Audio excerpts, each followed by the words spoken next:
আপনারা যে এখন যে গাছগুলো দেখতে পাচ্ছেন, এটা আপনারা অনেকেই চিনে থাকবেন। যারা চেনেন না তাদেরকে আজকে আমি পরিচয় করিয়ে দিব। এটা একটা খুব সুন্দর একটা সবজি গাছ। এটার নাম হলো যে আমাদের এই অঞ্চলে বলে শানতরকারি, কোনো জায়গায় বলে কামরাঙ্গা সিম, কোনো জায়গায় বলে যে সবুজ সিম, কোনো জায়গায় বলে হলো যে ডোরাকাটা সিম, কোনো জায়গায় আবার বলে যে শামতরকারি। তো এই যে আপনারা ফলটা দেখতে পাচ্ছেন, ফলটা অবশ্যই দেখলে সকলে কিন্তু কম বেশি চেনেন। দেখেন কত সুন্দর।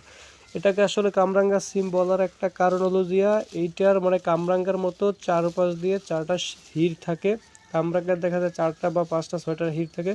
জাস্ট ওইরকমভাবে এই যে দেখেন, এই জায়গায় যে ভিডিওতে আমি আপনাদের দেখাচ্ছি, এই যে দেখছেন কত সুন্দর একদম গ্রিন মানে সবুজ এবং 4টা হির থাকে, এজন্য অনেকে কামরাঙ্গা সিম বলে থাকে।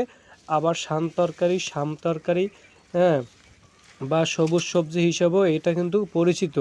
তো এটা কেবল হওয়া ধরছে, এই গাছটা আমরা লাগিয়েছি। এটা আমি অনেক বছর পরে আমরা দেখেছি এবং নিজেও লাগাইছি। ছোটোবেলায় দেখেছিলাম প্রচুর পরিমাণে হয়তো আগানে বাগানে বিভিন্ন জায়গায় মানুষের সবজি লাগায়, তখন লাগাতো।